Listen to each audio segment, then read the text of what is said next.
Nous allons découvrir dans ce nouveau DVD la Saint-Valentin. La première partie, puisque nous avons divisé cette année la Saint-Valentin en deux parties, plein de créativité, plein d'originalité. On sait que la Saint-Valentin d'ailleurs nous permet plein de folie. Les fleurs sont généralement achetées par des hommes. Ce sont bien sûr des roses rouges. Et l'originalité est vivement conseillée. Il va falloir vendre ces roses rouges, mais bien sûr d'une façon différente que ce que l'on peut trouver dans le commerce vraiment traditionnel. Je dirais même, la grande distribution, les libres-services vendent de la rose. Nous allons vendre des roses. Et pour cela, bien, tout d'abord, pour le premier bouquet assez sophistiqué, Benoît va utiliser du bois coloré. Des lamelles de bois, de l'aubier, qui a été tout simplement coloré rouge. Il fait environ 4 cm au plus large et 2 cm pour les moins larges. Et une fois coupé en tout petits morceaux, agrafé, fixé solidement, nous avons déjà 4 éléments identiques qui font environ 50 cm de long. Les roses doivent être préparées, c'est-à-dire que nous allons supprimer aux 2/3 des feuilles des roses et puis les épines bien sûr. On va faire attention à nettoyer correctement les tiges afin qu'elles ne soient pas blessées parce que en séchant, la tige aurait tendance à noircir. La construction avec les morceaux de bois, un X mais complètement asymétrique avec les plus petits morceaux vers la partie supérieure et les grands morceaux à la partie inférieure bien sûr. Et la Benoît va placer les roses les unes en dessous des autres en prévoyant bien sûr qu'il faudra réaliser un faisceau à la base. La disposition est parfaitement symétrique entre le côté gauche et le côté droit.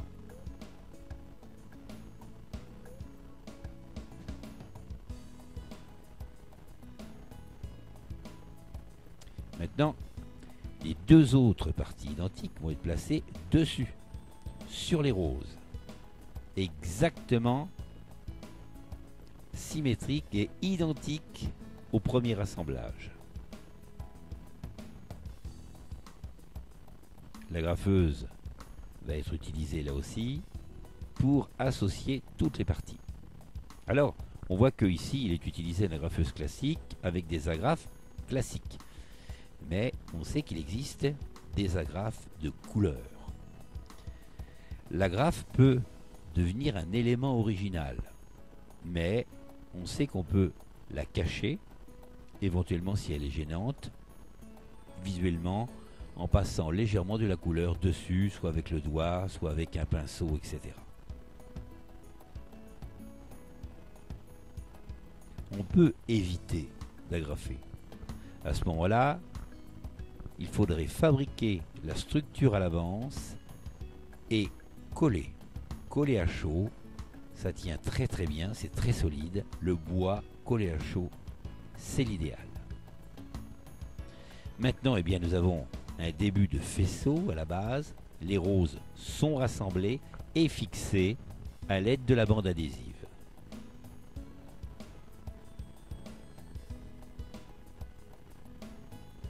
Nous obtenons déjà un bouquet d'une forme très originale. Une espèce de pyramide à deux côtés. Et maintenant un autre produit, la prêle, le snake grass. Là, on voit la prêle d'une façon tout à fait naturelle. Mais on va rafraîchir les extrémités qui sont un peu sèches en coupant tout le monde à la même hauteur. Et puis, à l'intérieur, nous allons glisser des fils de fer. Des fils de fer qui vont nous permettre simplement tout à l'heure de briser le snake grass en lui permettant de garder exactement l'emplacement que nous avons choisi. Là aussi, Benoît nous fait remarquer que la prêle sera placée elle aussi en respectant le faisceau. Un paquet déjà placé sur un côté, fixé à l'adhésif.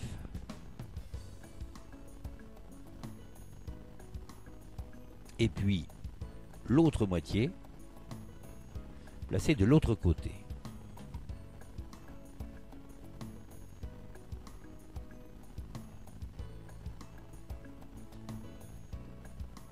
La prêle est un produit formidable, mais qui est creux à l'intérieur.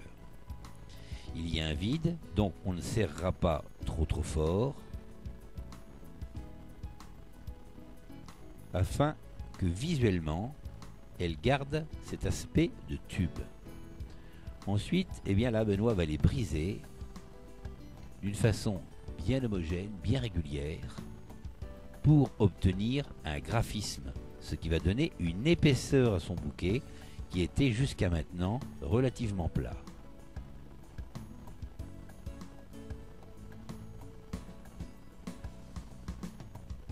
Là, nous avons un bouquet, bien sûr, qui est d'une grande taille. Il pourrait se faire éventuellement avec des roses beaucoup plus petites, dans une plus petite taille, peut-être un petit peu plus commerciale. La base, eh bien, des feuilles d'aspidistra sont placées d'abord à l'envers, la tige vers le haut, et l'extrémité de la feuille est retournée vers le haut également. Ensuite, une ligature pour solidariser l'ensemble.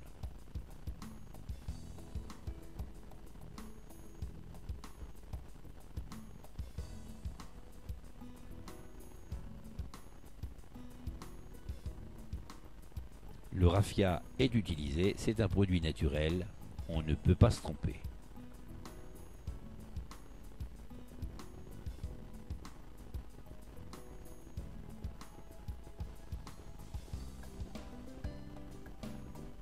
Maintenant une petite finition.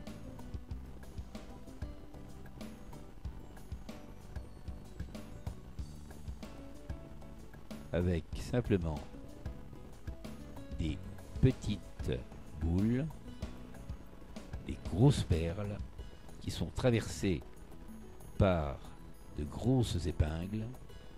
On les coupe à la juste longueur et on pourra aller les placer dans le bouquet pour apporter de la fantaisie. Il est nécessaire que ce bouquet soit bien sûr un peu féminin. Donc les extrémités des prêles sont toutes garnies d'une perle avec une épingle qui fixe l'ensemble. Chaque fleur est recoupée en biseau avec un couteau. Voilà un bouquet original.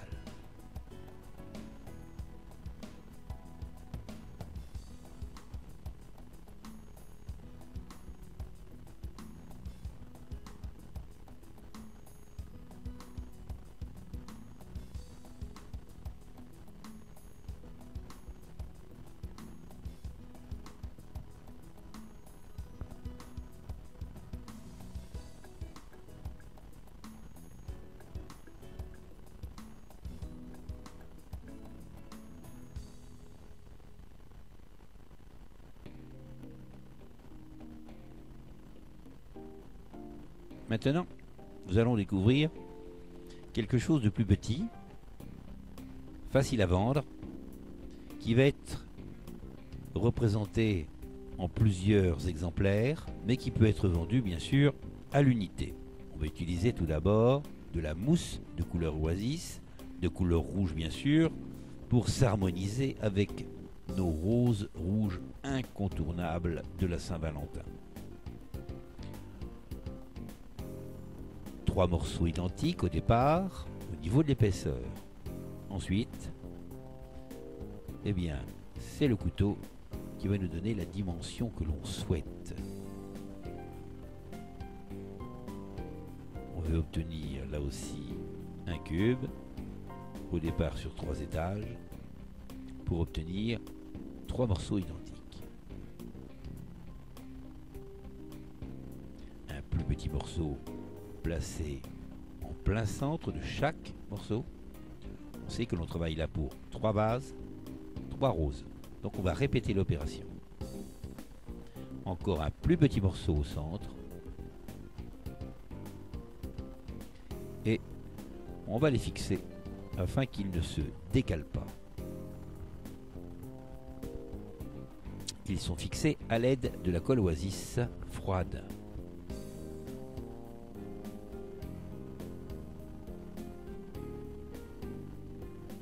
On prend une rose qui a été épinée, qui n'a plus de feuilles, parce qu'on ne pourrait pas faire cette opération s'il y avait des épines et des feuilles.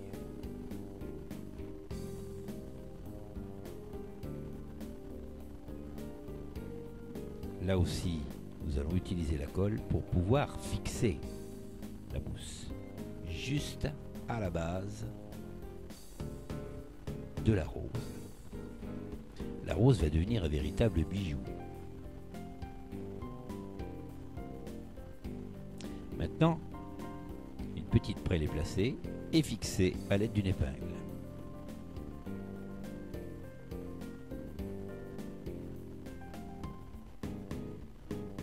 Le côté opposé.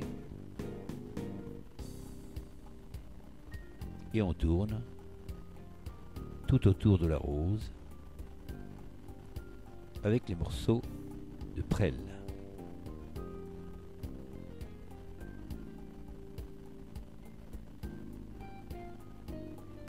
Nos 3 roses ont été travaillées d'une façon identique et sont placées dans un vase. Une bouteille dans les tons verts qui correspond bien sûr à la couleur de la tige, à la couleur de la prêle. Mais on ne va pas en rester là.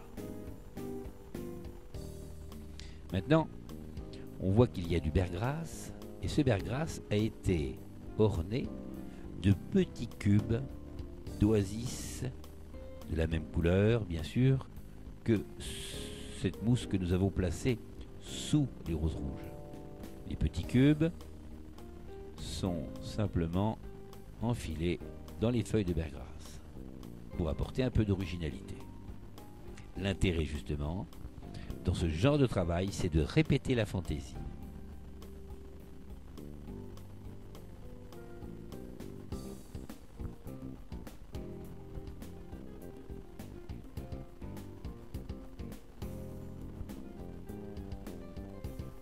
Les petites feuilles d'anthurium sont roulées. Le dessus de la feuille est à l'intérieur, ce qui va nous permettre de garder le côté brillant bien sûr, extérieur, mais surtout nous allons découvrir les nervures de la feuille. À l'aide d'un morceau de raffia, on va fisser la feuille afin qu'elle reste enroulée. Même opération bien sûr pour les autres feuilles.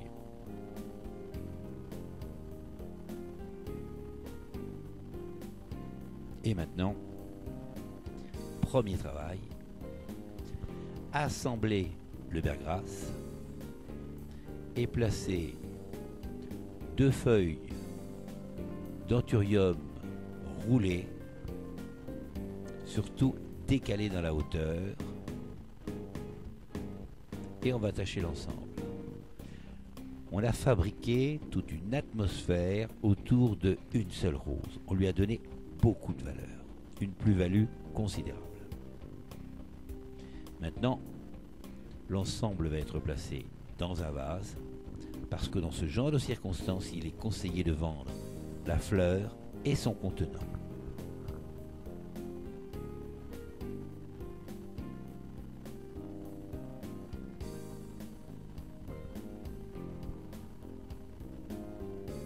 Les feuilles de bergras sont brisées, presque toutes à la même hauteur, et surtout du même côté. Un petit ensemble marrant, une Saint-Valentin qu'on se rappellera longtemps.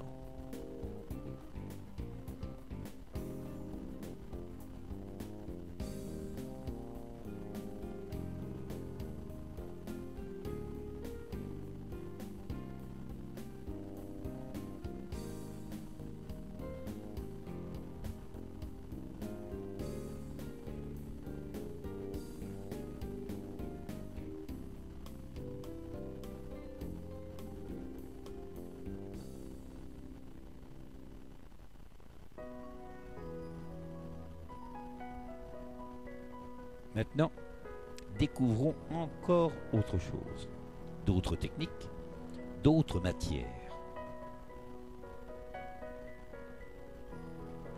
Un cœur en mousse oasis de couleur claire, des roses rouges bien sûr, puisque nous sommes à la Saint-Valentin, des feuilles de typha, des épingles et des perles, du sable rouge et de la laine rouge. Tout d'abord, le cœur va être découpé dans son épaisseur en deux tranches complètement différentes. Une assez fine, l'autre très épaisse. Avec un couteau spécial pour découper la mousse oasis.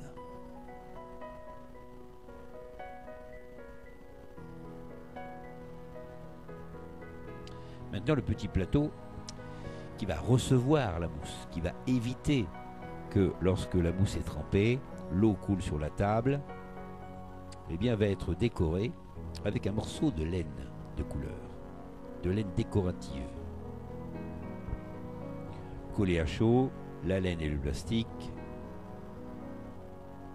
fonctionnent très très bien, ce sera très solide. À l'aide du fil bouillon, les deux extrémités sont associées pour fabriquer comme une petite queue à la base.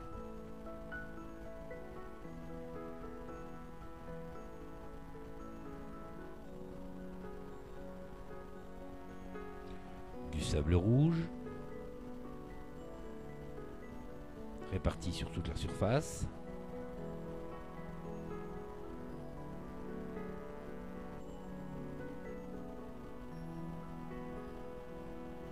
Et le plus gros, le plus épais des morceaux est placé bien sûr dessus. Et maintenant, c'est le travail floral. La mousse, bien sûr, préalablement a été hydratée. Pour l'hydrater, il est nécessaire de placer la mousse sur l'eau, séparée de son support. Elle va descendre tout doucement.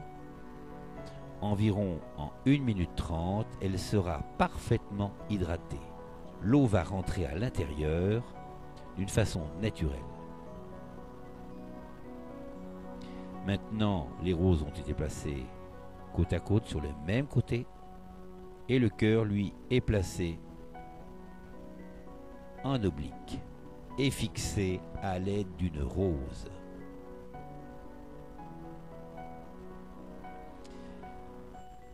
C'est une fixation qui est tout à fait naturelle, il n'y a rien d'artificiel.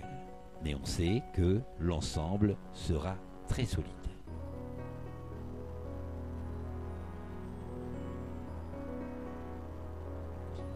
Maintenant, Benoît place des feuilles de typha qui ont l'avantage d'être très souples. Ils peuvent donc se courber. On peut également les briser lorsque l'on veut obtenir du graphisme. Le graphisme qui donne du dynamisme, de la dynamique à notre composition florale. Mais là, Benoît a conservé un mouvement harmonieux avec la forme du cœur. L'ensemble est fixé grâce à des épingles.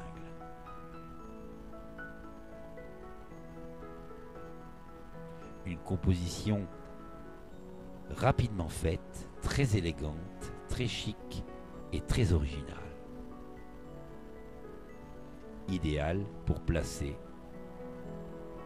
sur la table pour une soirée en amoureux.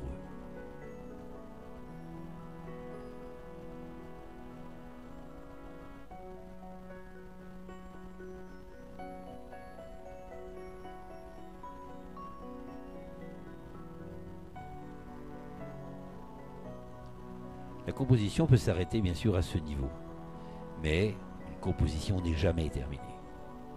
La Benoît nous propose la récupération des tiges de rose. On a supprimé les épines et avec les tiges on a fabriqué un fagot. Un fagot de tiges de rose qui lui sera placé sur la composition.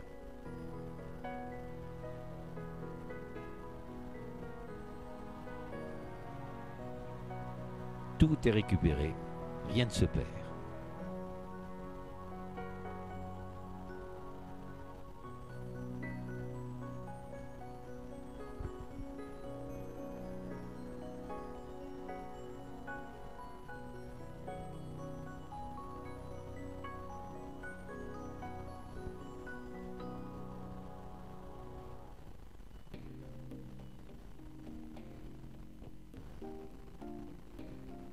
Une réalisation maintenant de forme classique et qui va se terminer avec de l'originalité. Des pommes rouges, des tiges de thinking, de la laine rouge et au départ un contenant plat dans lequel nous allons fixer une boule de mousse oasis hydratée. Pour cela, bien sûr, il est nécessaire d'utiliser ce que l'on appelle le pinholder. Le pinholder est un morceau de plastique, comme un petit tabouret. On a passé à l'intérieur un fil de fer comme un immense cavalier et en dessous de l'oasis fixe, qui est une colle qu'on appelle aussi de la cire florale.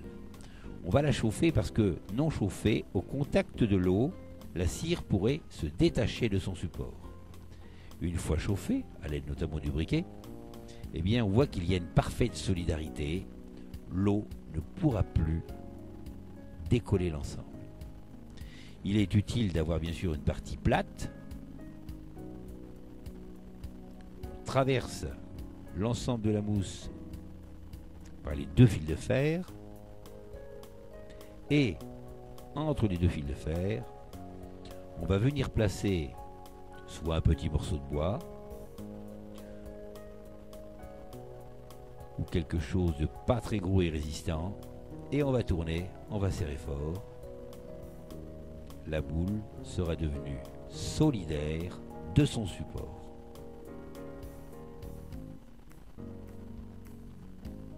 Sans cette technique, il va de soi que la mousse pourrait tomber, se séparer du support, et ce serait la catastrophe, notamment au moment de la livraison. Maintenant, Benoît utilise de la laine en plaques. Il se découpe parfaitement au ciseau. Il la découpe en petits carrés d'environ 4 cm de côté.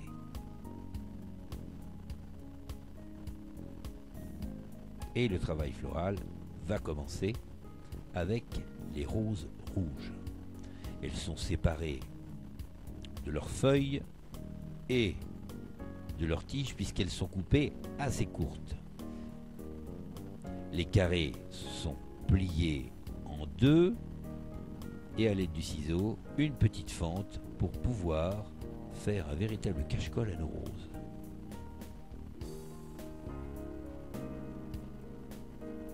On commence bien sûr par la rose centrale.